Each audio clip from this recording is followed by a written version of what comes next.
It's Ronnie, aka Big Sexy. You understand? We're in the building today. Max Berry.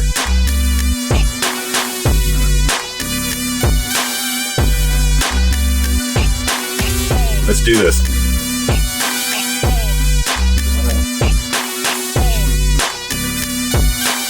Roots of ambition, baby.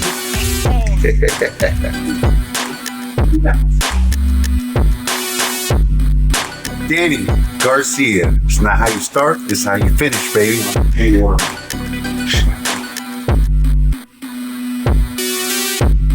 Burn the ships, baby.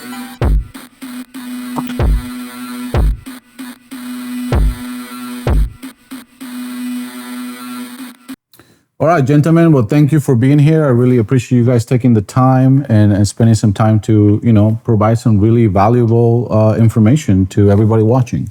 Mm-hmm. So let's get started with this episode. What is a non-negotiable daily habit that makes you money or saves you stress? Working out. Working out is a great one. Yeah, clears your mind. Every day, I have to do something every day. Yeah. To piggyback off that, I feel like getting up earlier than your competition is very important, and also, and then getting up and then getting active so your day is started. So by the time it's like, people wake up at different times all the time, but once you're up, once you got your blood flowing, your ideas going, you're able to move, I'm going to piggyback off that because getting up early is huge. And for me, it's getting up early in the right mindset, positivity, getting my mind. I lay in bed for about 20 minutes and I say everything I'm grateful for. Right. And once I get through all that, I realize life is great. Right. So it gets my mind just going. And I find the days that I actually miss that are harder days. Right. Personally, definitely going to the gym every day just gets my whole day going, gets my blood pumping, gets, my mind racing, Yeah, for me, bro, the ultimate one is obviously, I don't want to skip a day without praying. Ultimately, gratitude. Waking up with gratitude, just being grateful for where I'm at in life, what I'm doing, and being able to serve and help others. Honestly, for me, it's every day. Right? Coming from where I come from and where I'm at now, I look up, man, obviously it could always be worse. It can be worse, right? But just happy that I'm at where I'm at today and I've come this far. I know I still got a long way to go, but every day is just waking up saying, thank you. Thank you. I love it. I think that same thing too. The way I pray in the morning has been different for me as I've matured. And I used to ask God for this and that, and I want this, or, please help me with that, or I want to get this done this day. But I've, over the last few years, have changed into, I'm not asking God to do things for me. I'm asking, what can I do for God? In other words, what can I do today that helps you fulfill what you wanted me to do? Amen. And so I've changed so much with how I pray every morning. And the one biggest thing is simply, I don't want to ask him to do things for me. I want to ask, hey, how can I do things for the people and the ability that he gave me to help other people? And that's fundamentally what I'm going to change mine from working out to that, Danny. That's cool. Serve, man. How can we serve each other? How can we make each other better? Yeah, that's so cool. Hey, use my talents or, the abilities that he gave me to help others. That's what we're here today. That's right. That's exactly what we're That's right. We keep piggybacking off of each other, but I remember the very first day where I realized that I only ask in my prayers, and I was only asking, and I only caught myself getting deep into my prayers when I felt like I was super down on my luck, or I was stressed out about this, or this was going on in my life, and I'm asking and asking, and then I told myself, well, man, when am I just going to be say thank you for everything he has done leading up to this point. So that's crazy that you say that, because that's huge. I remember the very day, and this was maybe right before COVID, ironically, that I caught myself just being man, when am I going to be grateful and just move forward and decide what can I do in exchange? So that's cool you said that, man. And we could easily get lost in it because when you're the type of person that's always pushing, always trying to get better, always future thinking and just looking towards, you know, what you haven't done, sometimes you forget to stop and take account of what you've done and where you're at and to be thankful for that. Because you sometimes it's real easy to get lost in the grind and get lost in, you know, things in the name of progress. But sometimes you just gotta stop and take a moment and just appreciate and be Smell grateful. the roses. Yeah, literally.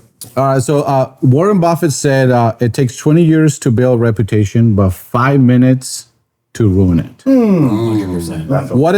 What is one decision that made you protect your reputation over money?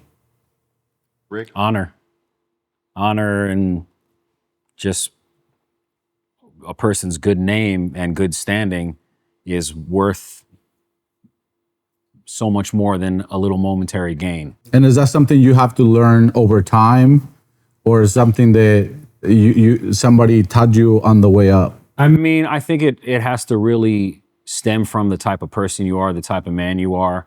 And, you know, obviously as you grow and mature, that refines and it may look different, but, you know, I think someone having a strong moral compass and having an ethical way of doing things is definitely very important. I'll jump in real quick. For me, it's serving, remembering to serve every day, not just your customers, but your team, right? I think a lot of people forget that, right? Like going back to just being grateful, but using my powers and what I've come along and the gifts that God gave me is to remember to serve, always serve. If you serve every day and you bring politeness, kindness, respect, and all the good stuff to the table, you're going to be good.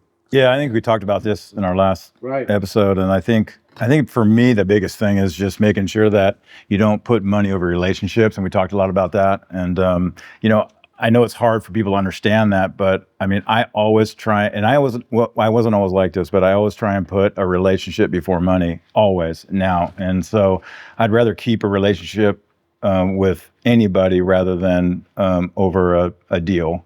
And I know that's really hard for people to like see, but I'm here to tell you that turns tenfold into something new, because relationships and the social aspect of life and money is so much more powerful than just a one-time deal.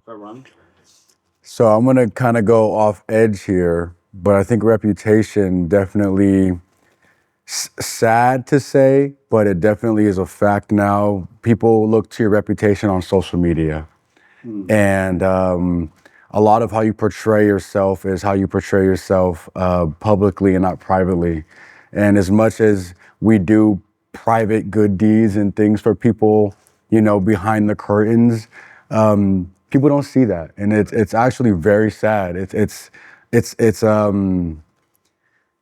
what the world has turned into, and it's really sad because you can work 20 years, 30 years, 40 years, and someone meet you in the store, ask for a photo, and you said no, and the way you said no can really tarnish everything that you've built. So as I've told you guys in our episode, ever since I was 13 years old, I told myself that I wanted to be, you know, a household name or whatever the case was. And I told myself that I wasn't going to go to parties. I wasn't going to do this. I wasn't going to do that. If anybody asked me for a photo, I would always say yes.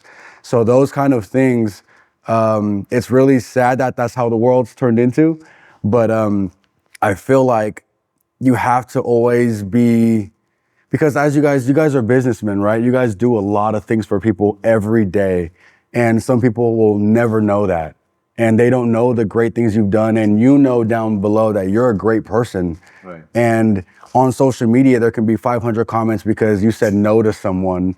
And, oh, how rude is he? And I'm unfollowing him, or I'm not going to support their business. Yeah. So it's like you have to not only do you have to be, you know, good within yourself, but like you're like, there's this extra pressure in the world to make sure that you do great at all times, which is a little bit too much, you know. It can be a lot.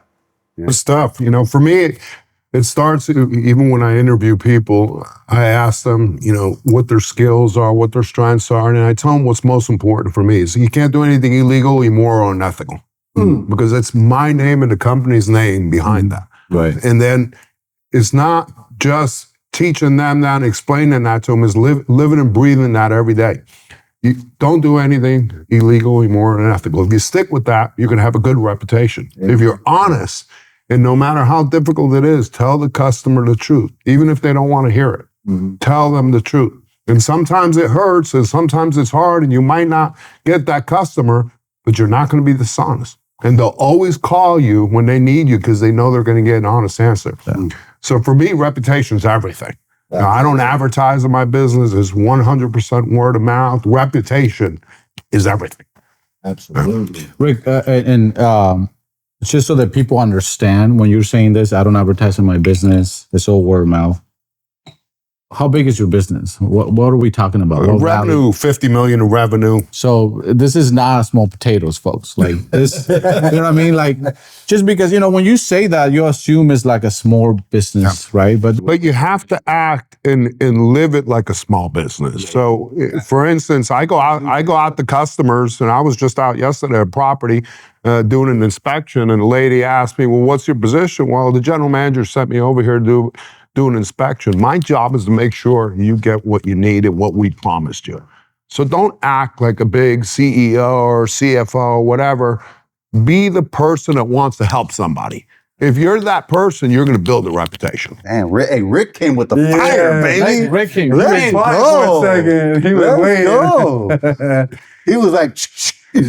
Now, I've had the pleasure of interviewing all of you guys, and you all are really driven individuals. So let me ask you this question. Is there a true, there's this whole thing about balance between family and business.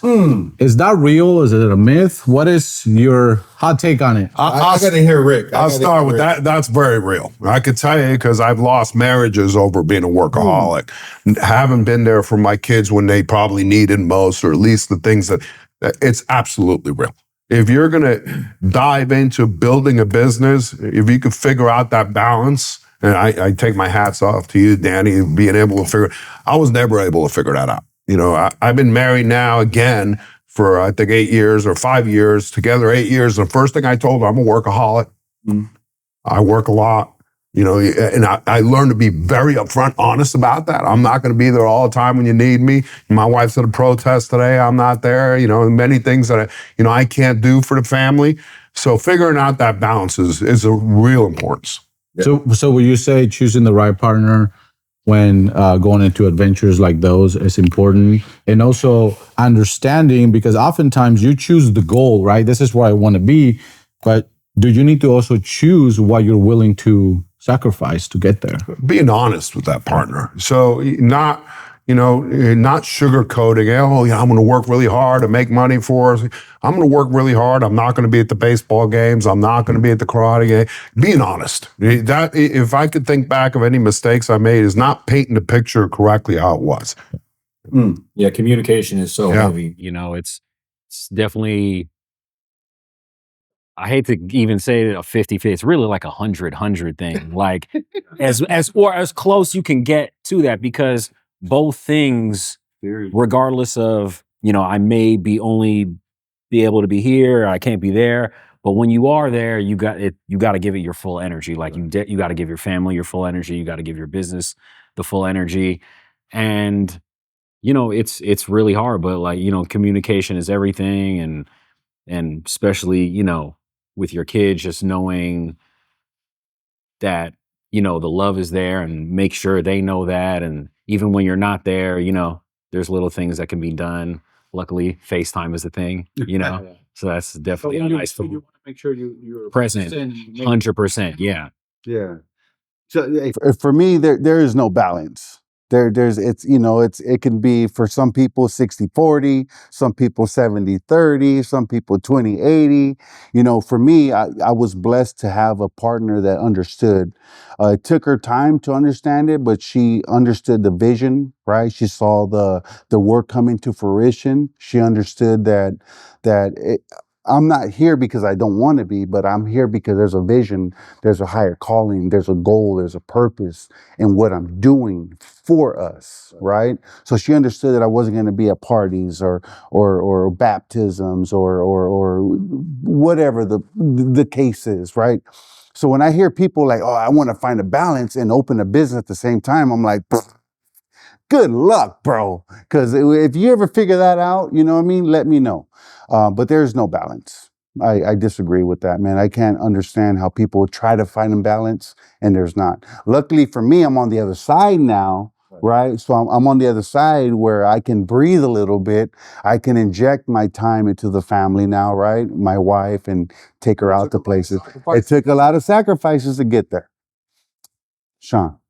Wow. Yeah. I mean, I'm a gambler, by heart. I just always been that way. And I never gambled with my family. You know, I was always like, hey, I'm going to spend my time with my girls and Maria. And I'm not going to I'm not going to jeopardize that. I'm not always going to try and be home for dinner.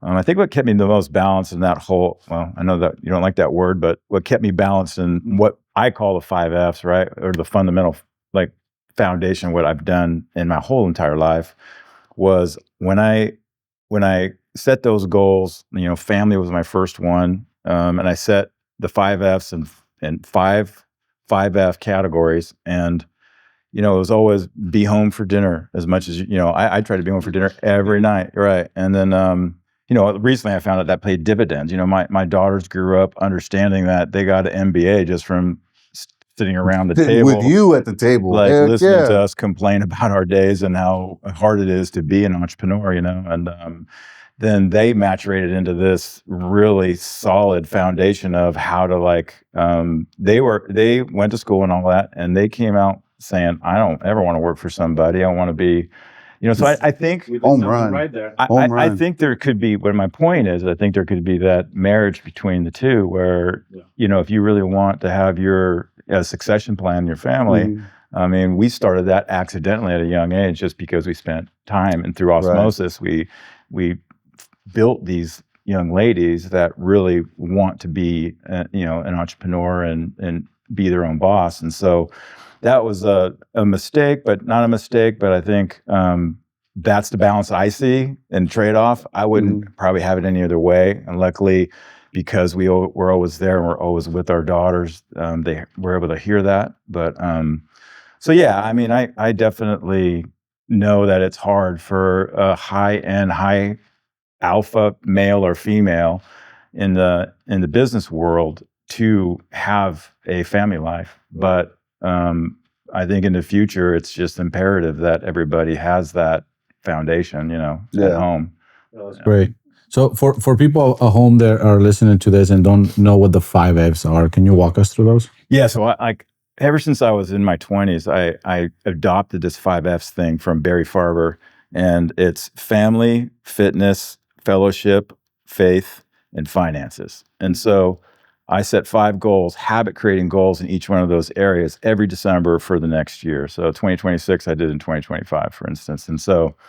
And every one is like a habit forming goal. And I attribute everything I've ever done in my life to making sure that those goals were in front of me. They stuck in front of me in my desk. And then now, of course, it's on my phone and it's always in front of me somewhere. And I always look at that and I say, okay, I got to get on this, right? And one of my goals, like I said, would be, hey, reach out to an old friend once a month, right? Or if I wanted to get more fit, I would say, okay, not I want to run a marathon, but it's, hey, I'm going to eat better. Right. I'm gonna take out soda out of my diet. I'm gonna take out processed foods, and then it's more habit creating things that make you reach a goal. Right? Yeah. People just don't set goals right nowadays, and that's a big issue with people. Is that they, like I said to you guys before, men set these goals to say, hey, I want to have X amount in my retirement, or I want to have X amount of dollars in the bank at this point in time, and that's is a very unachievable goal-setting strategy because, how are you going to get there is where your goals should be set, and then it automatically happen, right? Do you think it's people confusing what a dream versus what a goal is? Totally. Absolutely. Yeah. 100%. Absolutely. Absolutely. They have what they call a goal with no plan. That's a dream. Right. And the biggest one in this country is I want to own a home. Right.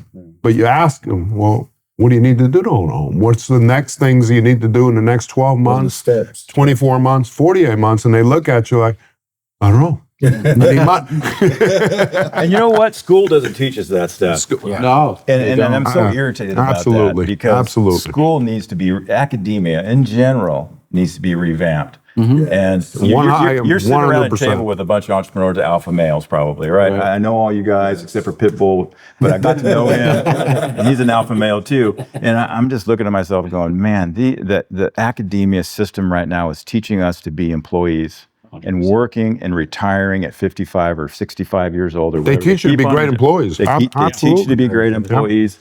And that's a big no-no, I feel. I mean, they don't teach us social skills. They don't teach us how to, do finances in your own business, simple things like that needs, hopefully that's going to change. Right. Well, I mean, think about it now though. Like we have a phone. And you can learn whatever you want. So what we had when we interviewed you, Angel just replayed it, but you said something that really just stuck with me, right? Like I have the ability to learn what I want to learn. Right. At any moment. You know what I mean? So that's what I try to tell these kids, like, dude, don't just use this to have fun. Use this to educate yourself, dude, to make yourself better. And one of the advantages that I was talking to this young man, he dropped out of high school. I didn't even make it to high school. One of the advantages of not having a formal education is that you teach yourself what you want. That's what I'm saying. Instead of, I put 3 kids, and my ex-wife and I put 3 kids through college. They're teaching them things. I'm thinking to myself, wait a minute. You're a business grad and you got to take a dance class? Yeah, why are you learning that? That makes no sense. Yeah. What are you doing that for? So the education system in this country is broken. I agree with that 100%. Yeah. Last night, okay, this is a quick story. Last night I was at a craft feed with a bunch of guys, men's craft feed, right? All the knuckleheads from Art City in one location. And I was sitting next to this kid, he's 27 years old, and he said to me, I just got out of jail and I want to start my own business. So I'm doing landscaping and lawn repair and just different things. I want to start my own business. I heard about you, blah, blah, blah. And he's asking me advice, right? And I didn't know this kid. He's just sitting next to me, happened to be sitting next to me and 500 people. And he said, hey, I asked him what he's doing. He said, well, I'm going to work, working every day. I'm trying to start my business and I'm going to college, going to school, taking classes. And I'm like, okay, what do you want to do? He goes, I want to start my own business doing landscaping and like lawn care and things. That's the sector I'm in kind of, right? And I said, okay, well, what are you taking to school? He goes, oh, just general ed. I said, okay, no one's going to tell you this. Drop out of school. Drop out of school. you just got into prison, drop out of school. I mean, that's terrible, right? But it is the truth, right? It's the truth. And I said, there's so much information like you're saying that you can educate yourself on nowadays. You can self-educate, get your licensing, get all this stuff. Going to school is sucking up your time. Yes. And I said, if you're going to go to school, learn something that's going to help you in your business, just like Rick was saying. Yeah, and that just happened to me last night, and it really hit me. And everybody around me going, oh my gosh, this guy, I'm like, well, that's the truth. I'm not going to back off of my answer. It's just what you need to do. Let's rewind, before the wins. Let's talk a little bit about like you guys' when you first bet on yourself. So Kevin O'Reilly said 2/3 of people should never be entrepreneurs. Ooh. Do you agree, or is it survivor bias? Who here thinks more people shouldn't start a business and why? Ronnie, come on, Ronnie. This is gonna probably go against the grain, but here I go reflecting back on social media. Mm-hmm. But social media has created some of the newest generation of millionaires that we've ever seen, people that you would have never thought would ever be in the realm that they are now, because they did something right at that particular time. And then there's people like everyone at this table who spent at least a decade in the craft that they've built. Right. And now where we are enjoying the fruits of our labor. There's people who have literally became millionaires in the past 6 months because of an idea that they had that they acted on. And you can't, who are we to say like, oh, you don't deserve that? They acted on it, they did it, and they pursued it. There's people who are making clothing brands. There's people that are do landscaping, but they decided to utilize social media, and a video went viral, and now they're booked out for 6 months, 8 months, 10 months, 12 months. And I know people for a fact that are doing that right now to this day, who are selling out of their clothing merch before they even release it. They're doing pre-orders that sell for thousands of units because they made one good video idea, and that video had 1 million views, and their whole entire line is sold out in a matter of minutes. So I think that it all goes to say what your drive is, and some people don't find their purpose until it's right in front of them. I didn't know, I did know that I wanted to be who I was at the age of 13, but I know people who are 30 years old that come to me, people that are 40 years old that come to me and say, hey, I'm trying to do this, I want to do that. And they're still trying to establish themselves, and it just hasn't came right in front of them yet. And sometimes also you gotta be honest with yourself. Sometimes there was many opportunities that, as you said, there's, without a plan, it's just a dream. Right. And sometimes people don't take advantage of the opportunities that are standing right in front of them, and they make excuses as to why it didn't happen. So, Absolutely. What you got, Max? Well, I would say that we're all capable of being entrepreneurs, but I don't know if everyone is built to withstand both the lows and the highs, and how to navigate certain situations and kind of persevere through hardships. Because, when you have a boss, you really don't have to worry about steering the cruise ship. You could be at the bar serving drinks, and you don't have to worry about hitting an iceberg. Opposed to when you don't have a safety net in that regard, it's really all on you. And sometimes there's not really a map to know when you're doing things right. And sometimes you only really realize that you did the right thing when you came out the other side. There's no calling sick when you're the owner. No. And sometimes being the owner means you're the janitor, you're the intern, you're the worker, you're the boss, you're the face of it. You're like, there's just so many things. Like I'm still doing about 5 to 7 jobs for my business, and slowly bringing other people in to delegate responsibility in order for me to do more things. But it's tough, but we all have the inherent ability to do great things. And it's just about really not giving up. That, I think, is the single greatest aspect, is just like not giving up no matter what. And when everyone else folds, keep going. Another part of that is that people might think they want to be entrepreneurs, but to be an entrepreneur, it means that you're going to start a business, you're going to have employees. Now, all of a sudden, you're responsible for other people's livelihoods and income. Let me tell you, that's a responsibility a lot of young people today do not want. They don't want to be too responsible for them. They especially don't want to be responsible for a group of other people.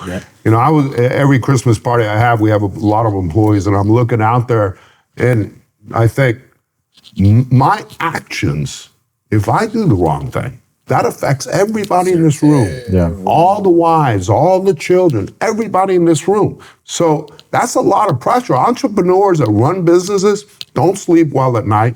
They're thinking about everything. They're making sure they make payroll. They want to make sure their employees are paid. They want to make sure that their employees have a good life. It's a lot of responsibility. How many employees do you have, Rick?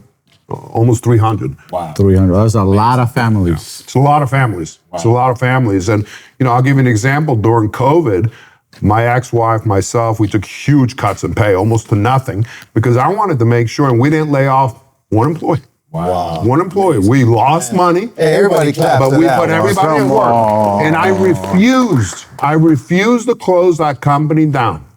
Absolutely. I said, the military's got to come here to close me down. Let's go. I am not closed. I didn't close one day, but I was there every single day myself. Yeah. Because I know there's a lot of people that rely on me. So that responsibility, I don't think is for everybody. Yes, everybody could do it, but do they want to do it? No. Well, Well, I think what Kevin O'Leary was maybe alluding to was like, I believe that there's talented people, and I think that there's people that have talent and have a knack for fundamentals. And a talented person could do a good video or be a great sports star, but do they have the fundamentals in a sports arena to work out every day and be disciplined to get up and be the best at their sport, right? It's the same with an entrepreneur. I mean, you might have some talent and social skills, but do you have the fundamentals to understand all the other aspects of being a good businessman or woman? And that is the financials, the human capital portion of your business, all that. And so that's what I think he's thinking about, is that, I mean, there's so much well-roundedness that has to happen for success to happen in this world. Yeah. People just think it's easy, and like you can make a video and all of a sudden you're good and you're a businessman. That's great talent, but is it really a business that's sustainable that could handle 300 employees? And that's really what I think he's bifurcating in his comment, is that, yeah. Well, I just real quick, I know you want to move on, but the two things that I notice, like I just started a coaching, right? Coaching other young entrepreneurs, people who just started, people who been in business for 10 years and they can't crack over 1 million or 2 million, right? The two things that I notice most people don't have is in business or entrepreneurship is consistency, right? Because you got to be consistent every single day. And second is discipline. You have to be disciplined in business, right? Because if you don't have those two things, you're not going to get very far. Well, I think this is a great time to take a quick break. So before we go into the next segment, we can clean up. We had a toddler that made a little mess. So we'll be right back. Really, bro. So, Can I get a napkin, baby? if your great-grandchildren can inherit a story about you, not about business, not about money, not about an advice you give them, what story would you want them to inherit? I believe it's probably, for me, how well I took care of their parents. That's a great answer. But that's a good answer. That's a great answer. What want my grandchildren to inherit is that I've always had the concept of staying around and being a part of each other's lives, and having a family dynamic is like my biggest thing ever that I want my daughters and my son to know, so that I want my grandchildren to know. And that's how they'll know that, just by my kids doing it for them. Right. And they'll get it from essentially me. Yeah. And me thinking about being a granddad one day is insane. Right. Because I'm not even 30, but Right. when that day comes, that's exactly what I want them to do. And then when I'm a grandparent, I want to be in their lives, because my dad doesn't leave me alone and he doesn't leave my kids alone. And that's exactly what I want as time goes by. That's beautiful. Yeah, that's awesome. Thank you, guys.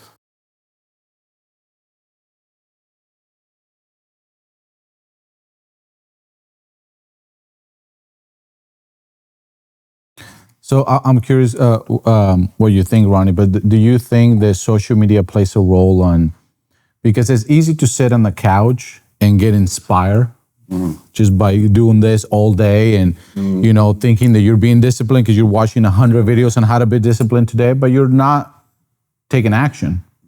So how do you think that the social media affects the way the people think? Because everybody wants to be an entrepreneur now. I think work ethic got trimmed down maybe 90% from Two. Yeah, just to be very honest. Yeah, That's a big number. But it's up there though, man. I think that's probably a realistic number, Doug, because I grew up with work ethic, playing sports, making sure that I had my routine. I wasn't able to take shortcuts with just my dad, to be honest with you.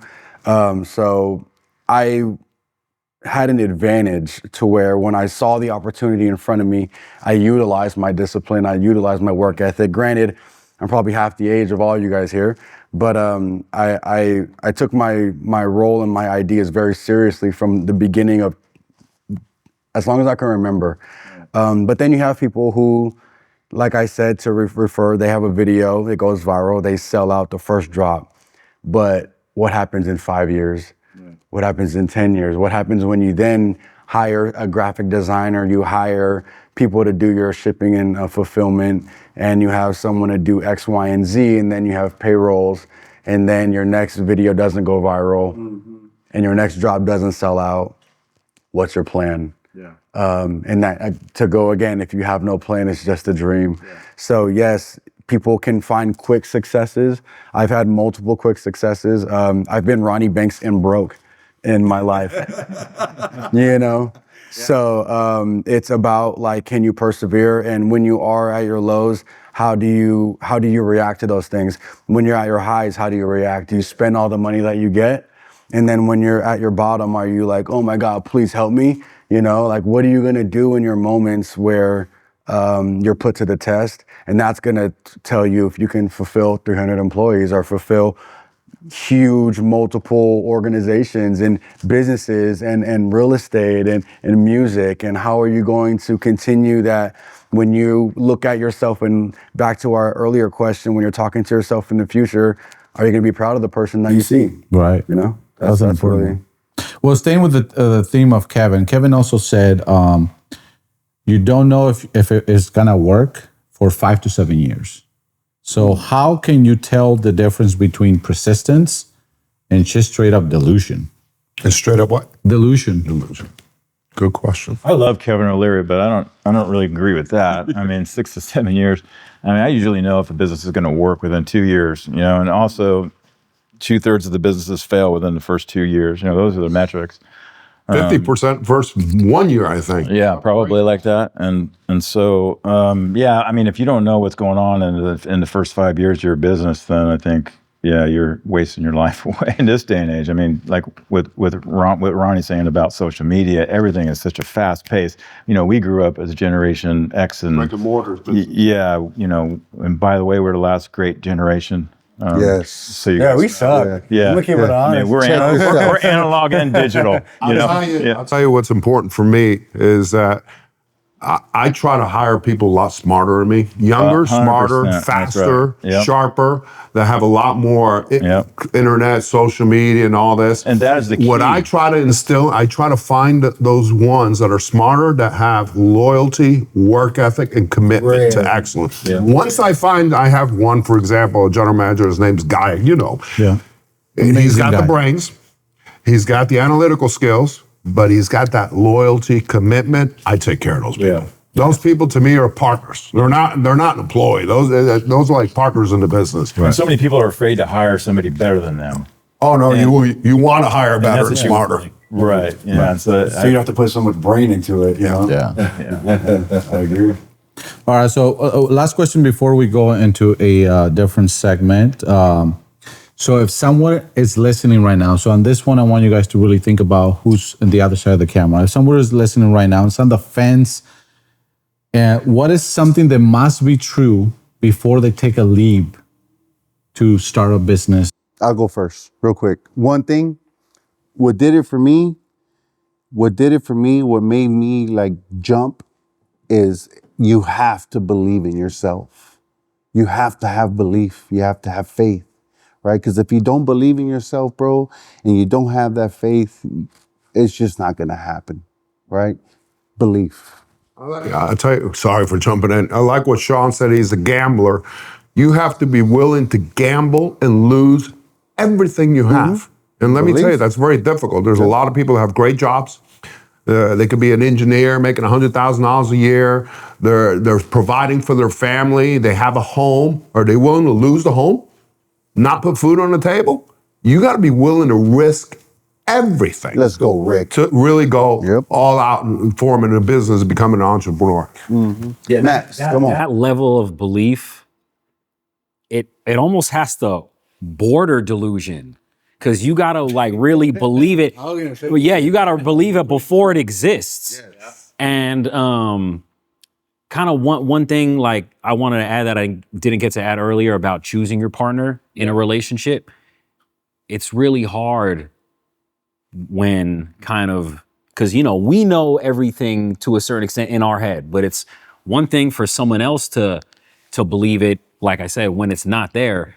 And, you know, obviously a concrete plan on how to accomplish your goals is the deciding factor between whether it's a delusion or, it's success. But yeah, ultimate belief in yourself and just really having a concrete plan on how to get to your next juncture.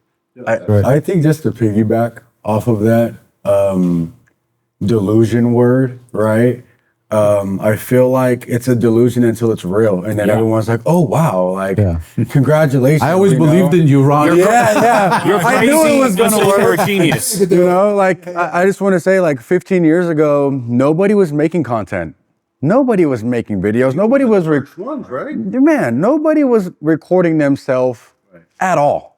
Nobody had cameras like that. Our phones were pixelated. They looked crappy. It was MySpace, and that was it. Like, that's the only time you took a picture. And that's the time where I was like, yo, I'm gonna be in movies one day, and I'm gonna start with my BlackBerry phone. And I made that jump, and that was the definition of delusion at the time. And I got called many different names for, I was saying I was going to be a model one day, and that was delusional until I walked my first runway and everyone said, "Oh my God, Ronnie, congratulations, oh, I'm so proud of you. I knew you, you're so handsome," and all these other things. And, when I was taking pictures of myself, the comments weren't saying that, and the support wasn't there. So it's about being delusional in your own right, and it's only a delusion until you make it factual. And then if it always remains a delusion, then you're delusional. Yeah. All right, well, let's change it up. So every origin story eventually runs into reality, right? And for most businesses, it usually comes with sales. Going with the theme according to some famous people. So Mark Cuban said, everything always goes back to sales. Can you build a real business without being good at sales? And how important is sales to the survival of your business? I'll start. Yes, you could build a good business without being good at sales. Hire great salespeople. Yes. Hire somebody that can sell. Every business is different. A car dealership, it's a one-time sale. You go in there. A lot of our business are relationships. Go out there and make friends. Danny's an expert at this. Make friends. Yeah. Build relationships. That in itself is selling yourself in a company. But sales is everything. I have a little sign on my office that says "Grow or Die." Yes. Because you constantly got to be selling. Grow or die. Grow or die. Because if you're not growing, somebody's taking over your business. And most of our business models, you're in the renovation business, you're in the real estate business, you're in social media, you're in music, I'm in flooring. How many other companies are doing the same thing we're doing?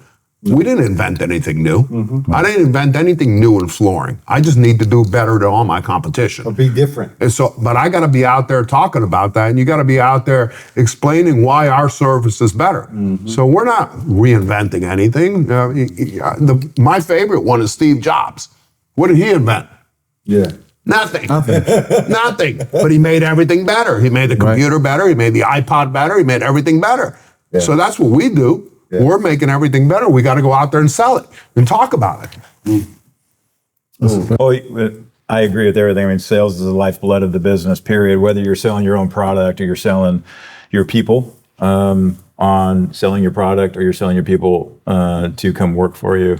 And so I think that without the social skills, an entrepreneur just can't make a business grow. He might be able to start a business, but to scale a business, the leader has to be the best salesman in the group. And that doesn't mean necessarily selling that particular product, but you have to lead your people to do what you need to do. Exactly, and I think the likability factor comes into play. I mean, people just have, people don't want to follow somebody they just don't like. Mm-hmm. And that's the reality, right? People leave because of the people they work for, not because of the money they make. Right. They can make tons of money. They don't want to work for a manager that they're irritated by. Clap it up for that one. Come on. Yeah.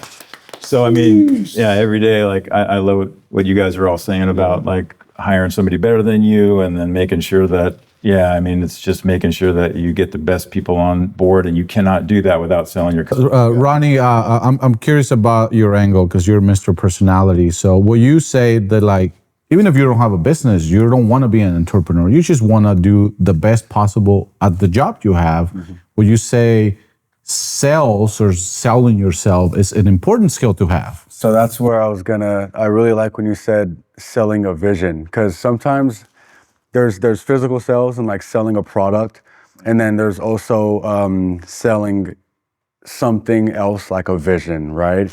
Where if myself, most of the time companies like a flooring company or any of your guys' companies, or you want to promote a song, typically I'm the guy you would hire, or someone like me.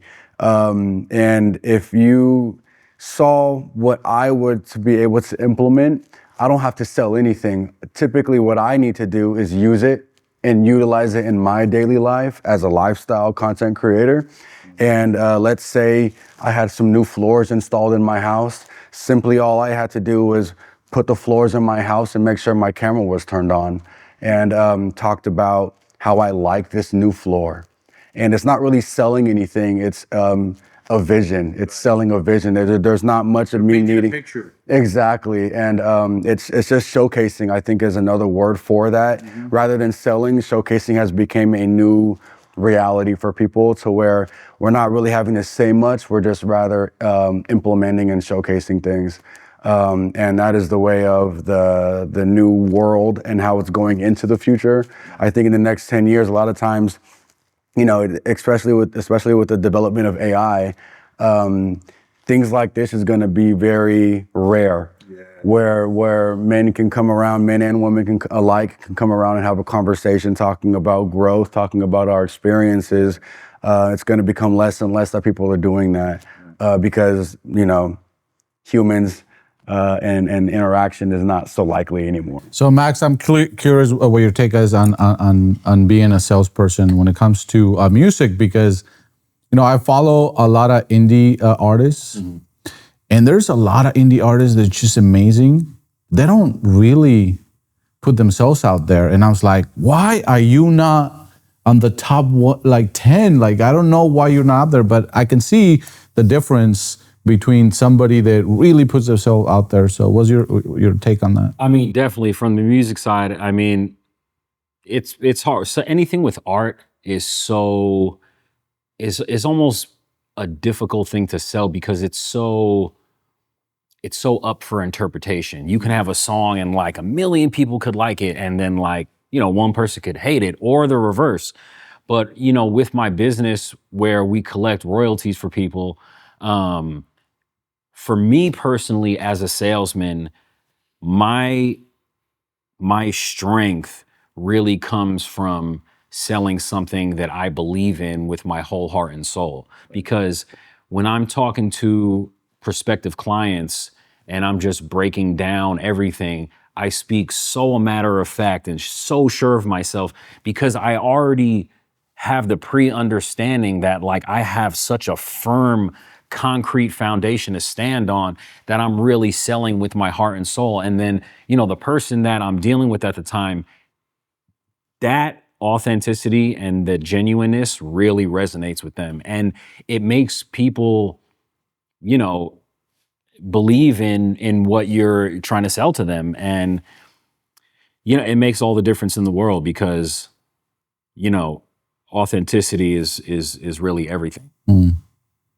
So for this question, I start with you, Ronnie, but you can all answer if you want. But so if somebody's starting today, since you're the social media guy, where should they be spending their marketing money? So typically the person would say Facebook ads, but I'm going to tell you something differently. I think that a lot of these people have been building reputable, as we said, reputation, right. Reputable platforms. And I knew that I had such a platform, even when I didn't have 1 million people who follow at the time.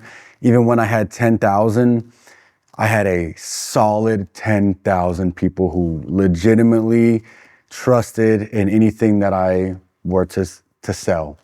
So they're called micro-influencers to larger influencers, but I think investing into the people who understand their platform and their following is the best way. If you're going to spend marketing money, if you have a budget dedicated towards marketing, invest it into the people who are marketing themselves and know how to market products that they are using. There is a huge influx of people who are literally building their platform off just selling products.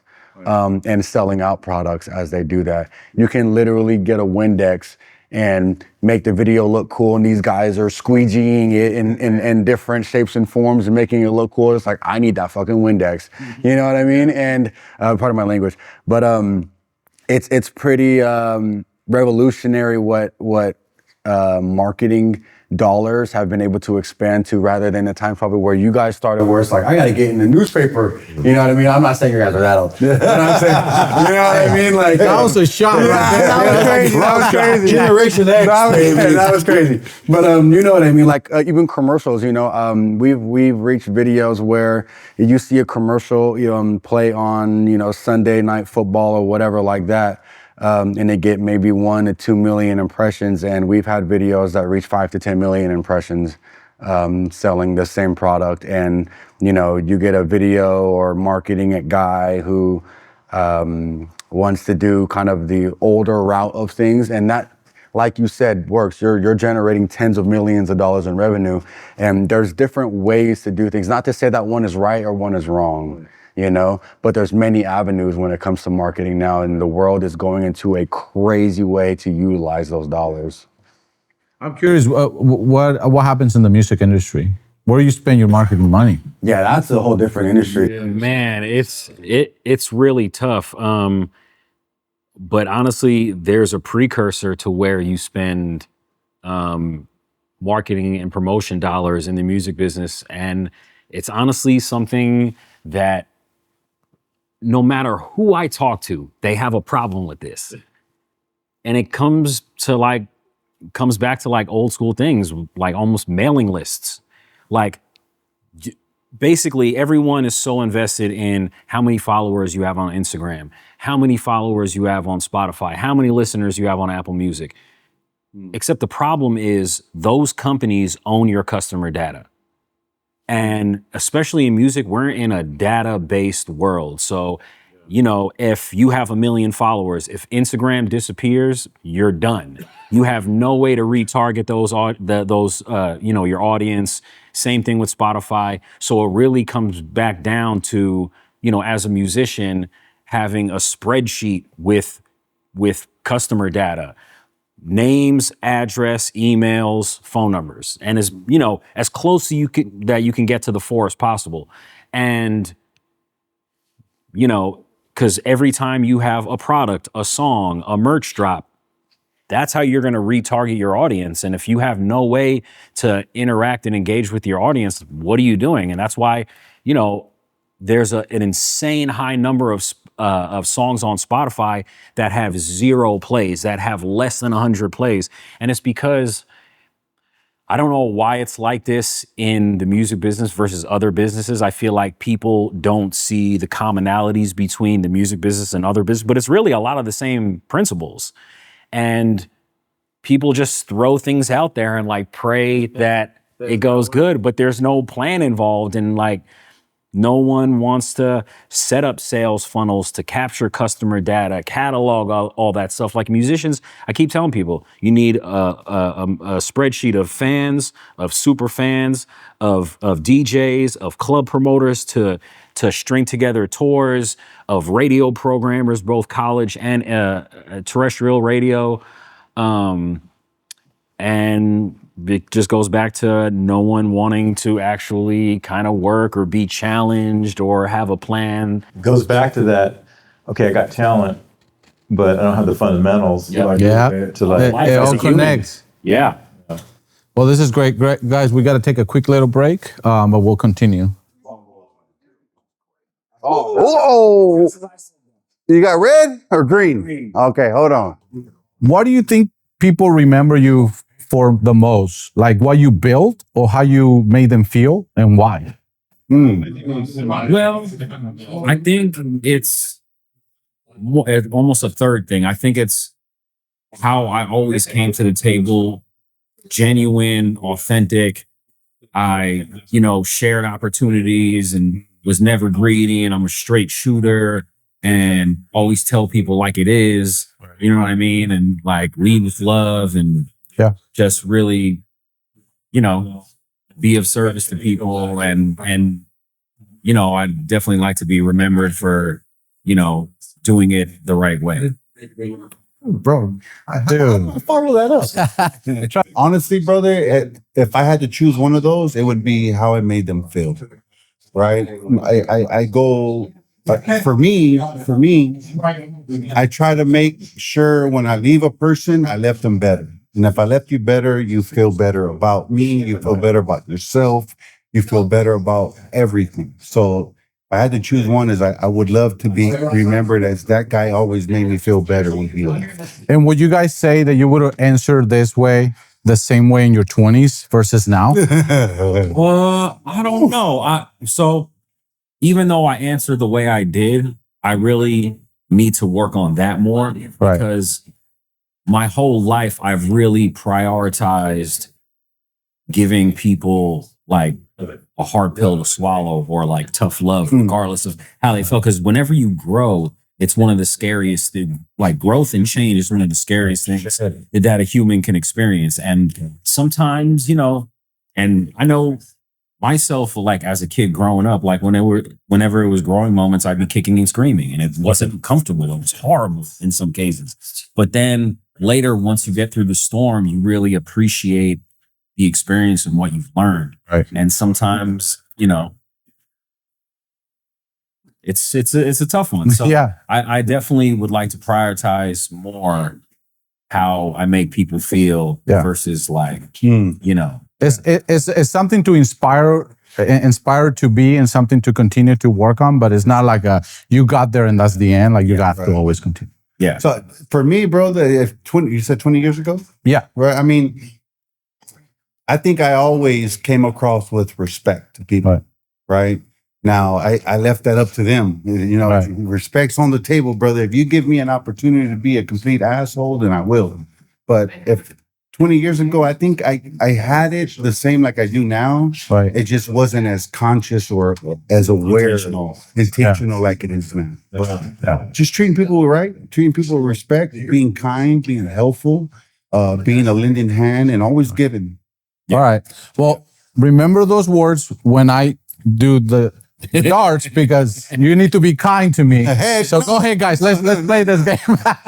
Not when it's competition. Brother. If you're on the tracks and you're my competition, you have a decision to make. Either stay on there and get ran over, or get out the way. Right? Yeah.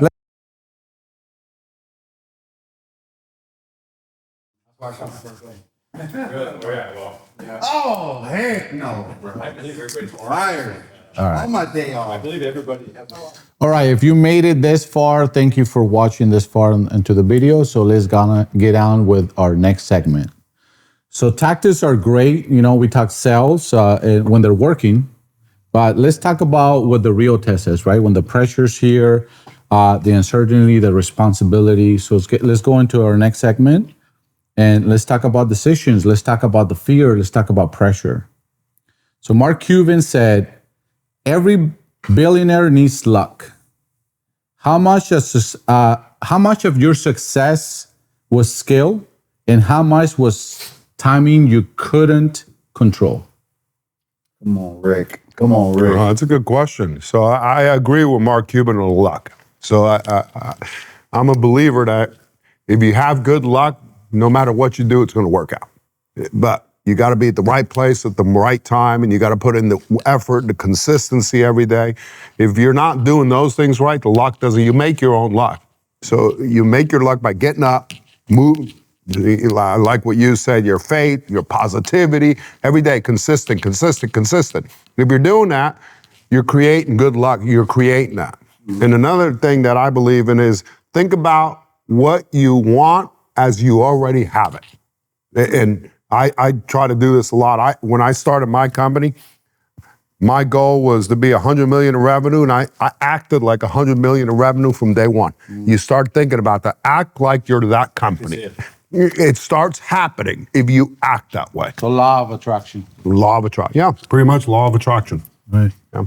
I love that, man. Like a lot of people don't understand the power of like words. Also, there's a good book. I forget, escapes me, but I read it a while ago, and I believe in talking things into being. And the more you tell yourself, and the more you tell yourself you're going to do this, it actually happens. And I'm here as a testimony that it does work.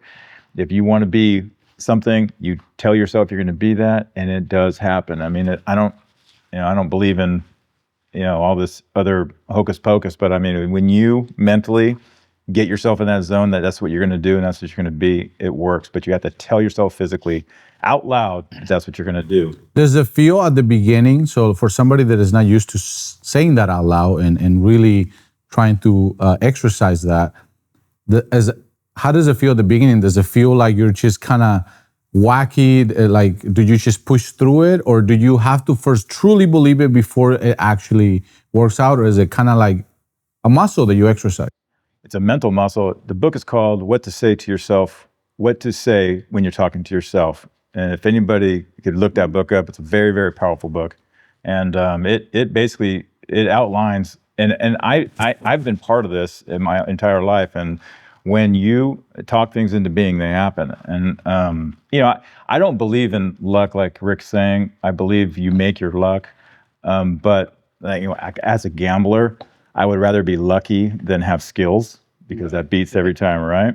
But you got to have both in order to win the game. I think I just proved that earlier when we were playing, right? That's right. You had no skill involved there. That was luck. I mean, that's a perfect example. Life is like, this poker table. I mean, you have, like I say, you have luck and you have skill, and you have to have both those come together. Sean, I like what you said about talking to yourself. I started doing something about 5 years ago. I start writing to myself. I have a ledger and I write. And I write down a plan, and I write it over. I write this down. Before you know it, you come up with the answers. What you're writing becomes a reality. I don't know how it works. Amazing. I don't know how it works. People don't know that, though. I have a whole bunch of old ledgers. Yep. Sometimes I go back to my old ones and I look at my notes, but it works. It works. It's just crazy stuff. It's the craziest stuff. I mean, high caliber alpha males and females, they discover that because that's all they're thinking about, self-improvement, right? And where they want to go, where they want to be. And when you discover like talking things into being in your life, it's probably one of the top 10 most powerful tools that an entrepreneur, or anybody for that matter, could do themselves. Yes. What about you, Danny? The one thing that I've learned with luck is the harder I work, the more hours I put in, the more time that I spend, the more no's that I get from customers, right? I just keep bouncing from no's to no's, failure to failure with enthusiasm, right? Because eventually that next one is gonna hit. Right. You know what I mean? So the one thing I've learned is the harder you work, the more time you put in, the more effort you put in, eventually that luck is gonna start hitting, man. Definitely. I'm curious to say, so this is coming from 3 businessmen. I'm curious to hear what you creatives have to say about. So Max, let's start with you. Luck is incredibly important because it's basically like, imagine like a window opening, and a window opens and closes. Everything that you do every day, whether it be refining your skills, positive visualization, manifestation, that's the preparation for your ability to jump through that window when the opportunity comes, because you're literally waiting for that opening. But let's just say like your legs are not that strong, or your jumping abilities isn't that good, or, to speak on that analogy, you're not going to be, you could be the luckiest person in the world, but if you're not prepared to receive that blessing when it comes across your plate, it's going to be a little tough. But on the same note, if you're preparing every day and you have terrible luck, I mean, it's going to be hard to manifest that as well. It's really just about doing everything that needs to be done on a daily basis. So when your time does come, you're prepared for it. And like Danny said, like sometimes you get a no. You got to work through the no's and still keep your enthusiasm, your good energy, and you keep being a good person and being a good businessman, those no's will eventually turn to yeses. Yes, sir. And once you get the yeses, then it's almost like nothing, every hardship you went through, it's like it disappeared. Yeah. And now you're just living in a ocean of yes. Yeah. And you just gotta like really get through that and act as if, like Rick was saying, you gotta act as if you're $100 million company and act as if you have 300 to 500 employees or whatever the case may be, whatever's that success marker for you. Yes. And just, I like it. I take that kind of like winning the lottery, right? You always hear about these people winning the lottery and then they lose all their money. It's because, you got lucky, but you weren't prepared.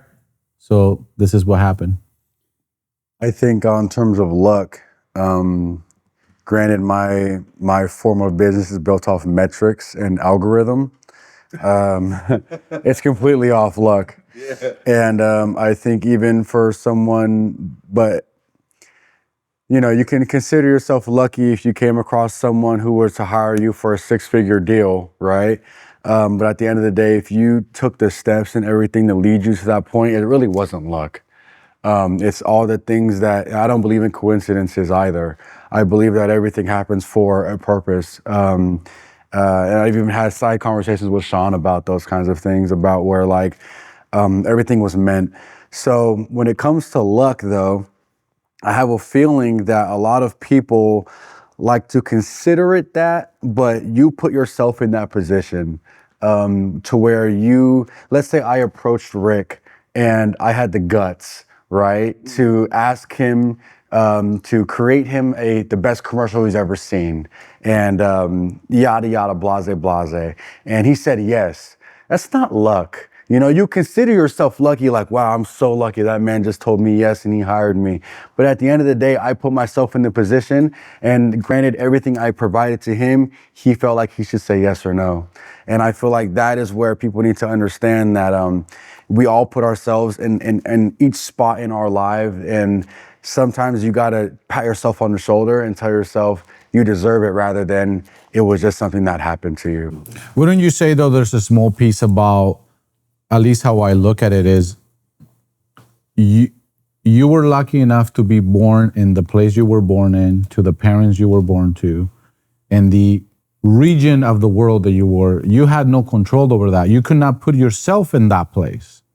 So that's how I see luck, right? That there's a little piece there that you had no control over.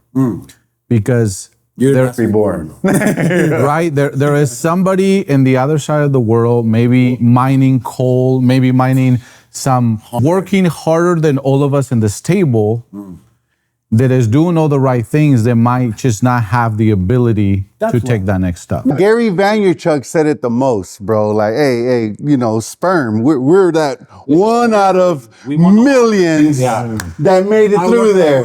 I'm just saying, bro. And I swam. We could have been born in the dark ages. I mean, time, place, position. That's definitely a huge factor of luck. Yes. Yeah. All right, so let's move on. Now, what is a pivotal moment that you had to make a tough decision that has shaped your leadership style? Rick. Why are you Rick all the time? You're always Rick. Start with Rick. I'll go. That's a good question. So, that changed my leadership style. Rick, that's why. Yeah. That's a good question. So, when I had to make the decisions of firing somebody that was wrong for the company based on just the fact that that person was a wrong fit for the company, doing the wrong things, or keeping them because I liked the person, my heartstrings were pulling up. Keep him, he shows up every day, she shows up every day. Do I keep that person longer because I like them and they show up and I like the person, but they're just wrong? And so making that business decision that's best for the whole, that kind of changed my leadership style. And that happened about 30 years ago. And it really put me on the spot to where I know business-wise I got to fire that person, heart-wise, I really want to keep them. It's hard to do. So that was the one defining moment I could think of. But wouldn't you say, and this is, I had a coworker that I worked with for many years that since passed, that you always used to say, and I'm probably going to butcher it, but he always used to say, okay, if you're truly leading with your heart and you're truly leading and what's best for that person, well, if they're not doing the best at the job that you need to fire them at, the best thing that you can do for them is fire them, because this might not be for you. They need to move on as well. Yeah, that's good. No, that's good. Yes, sir. I got to answer this one. Seriously, man, the one thing that made me really adjust my leadership skills was lowering my expectations for the teams or the people around me, because I'm very alpha, right? Like I want You learn that from your wife. Yeah, no. Hey, Sean was a bully in high school. I know it, bro. No, seriously, man. Like I had to really lower my expectations because I was constantly mad at everybody. I was constantly like, bro, I see it in you. You know, come on, let's do it. Let's go. But I was always pissed off because I was never happy with their efforts. Right? They were never going to do or work as hard as me. But the minute I understood, okay, bro, I have to lower my expectations for this person. That's all they can give me. That's all they have, right? So once I understood that, I became a better leader because I understood, okay, let me play to their strengths. This is all they got. This is the weapons they have. How can I use those to better the company? You dig what I'm saying? Right. That's good. Yeah. So, all right, this is a good one. How do you personally handle failure or major setbacks, and how do you learn to handle them? Keep going. Figure out you got to figure out the lesson in the situation. So if you fail and you learned a valuable lesson that helps you refine and readapt your game, then it's not a full loss. You know what I mean? But if you keep making the same failures and not learning and just like over and over, that's when a loss really becomes a loss. Like, you know, a loss isn't a real loss until the game's over. And you just gotta like refine, readjust, and reapply. And just keep doing that until you gotta be relentless. You gotta just keep playing until you win. Yeah. It's like the stock market, right? You only lose when you pull your money out, right? Or you sell, yeah. I've had a lot of failures in my life. Granted, I'm at a younger stage. I feel like you guys have probably felt like you have a lot more experience, but I've had a lot of failures, whether it comes to business or just personal things where I feel like I failed. I did wrong by this person who's always done right by me or anything like that. And then ultimately I put my faith in God, and then I kind of just say like, I want you to help my perception on, and perception is kind of the main word here, is put my perception on what I did wrong and help me never do that again. And if I'm going to do that again, help me provide me the strength and the knowledge to know that what I'm about to do to take that other path. Because what I feel like people, and this is my own personal belief, right, is that they put their faith into God and they feel like God also makes the actions for them. But what God also provides to us is the power to make our own actions. And He provides paths in front of us, and it's up to us to go down those paths and to make our mistakes and to fulfill our successes, because in that point, you endure and you feel them more. When you made that certain move, and then you find success at the end of the road, or you find that additional failure. That's just life, what it's about, and it's a journey about it. So yeah, I feel like there's been multiple times where I've ran into a situation and I kind of just had to put faith in it, but then I had to act on it as well. What about you, Sean? I know in real estate, that can come from all kinds of unexpected angles. I mean, I think the biggest nugget I can give about failure is that I don't ever consider a failure until I do it twice.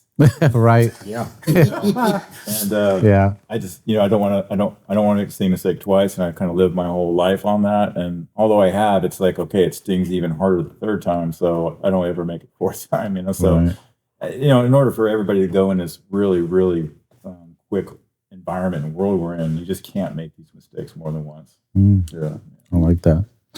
So you are all very successful people, but I'm sure you guys walk sometimes into rooms of people that are even more successful than you, or maybe I love that. right. So I love to be the lowest totem, the guy on the totem pole, because I want to. I'm You constantly learning like that. I'm like addicted to.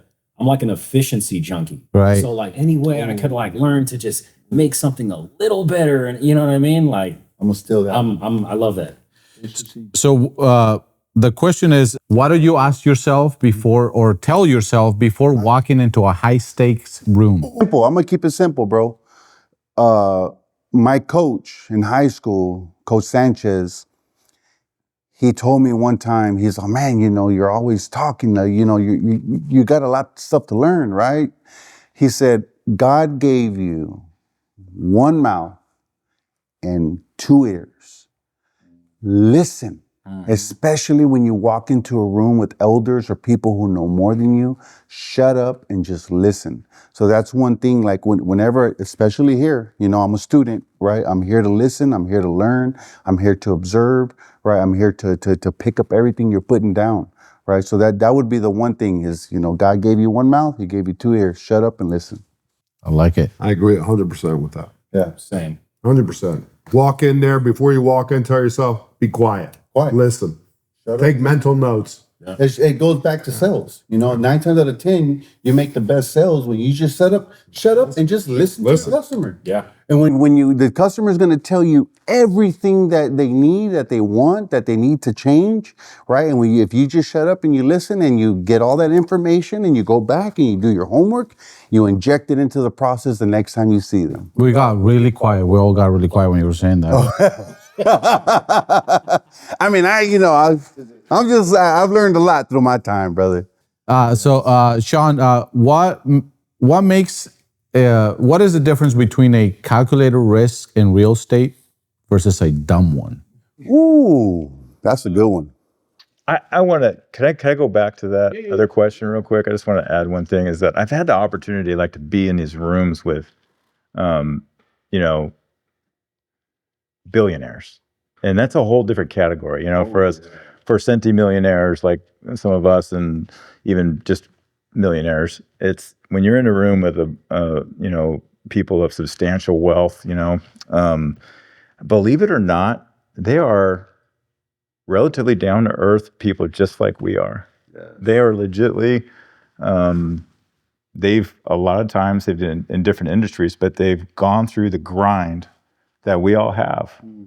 And so it's not as cumbersome and awkward as people think, You say it's kind of like you have to turn into that person to get to that next level. Because I train jiu-jitsu, and a common thing in jiu-jitsu is that in general, black belts are all great humans. They're generally great dads and great husbands and great leaders in their communities, because in order for you to get to that level, you really have to put in the work so that you get the result. Would you say it's similar to that? Or yeah, I think probably. I've had the opportunity, like I say, to be around these characters and these people and these businessmen and women, and they're not intimidating at all. In fact, They're just like you. They're just like you. And you learn 10x from them. It's not a situation where you're just worried about saying the wrong thing or doing the wrong thing. And you'll find that, like, if you ever do get that opportunity, hey, they put their pants on in the morning just like you do, Mm-hmm. Like, hey, we interviewed Sean, we interviewed Rick. Like, for me, it's like, okay, these guys they're at a place where I want to be. And we were nervous before when. Yes, very nervous. Very nervous. We're pretty down to earth. But no. But that's at the end when you guys left. That's the first thing that we said, bro. These guys, oh shit. I'm sorry. they can be so much different, but they're down to earth people like we are. Rick's probably a lot like me, where when you reach this $100 million mark, 150, $200 million mark in your life, it's like things do get easier financially. I mean, there's just levels, right? I mean, you could live on $10 million, you could live on $1 million, right? And when you get into this area where, and I call it right around 50 to 75 million, it doesn't really matter. You can drive the same car, you drive the same truck, whatever it is. It's just that life. Not buying yourself anything extra. That's right. No. You're not. Right. And life turns into a different episode. It's yeah. I mean, you'll see that. Yeah, if we wanted to afford something and buy something, we could do that. But we our emotions are on a different level to where it's more about people and legacy. Like Because you want you're to not talk. chasing that money no more, right? You're thinking about Probably. I'm not gonna lie to you. It's nice. It's nice not to worry about money and different things, but it doesn't affect you. Like how like when you go from you go from a Honda to a Mustang to a Ferrari. I mean, you can only go so far. You know what I mean? Like you can't do anything much more. I mean, everything is, and you know what? Wealth does something crazy to you. It dulls you for experiences, and it just, you don't get the highs that you get when you normally had gotten something or did something or bought something. It dulls it, and it's.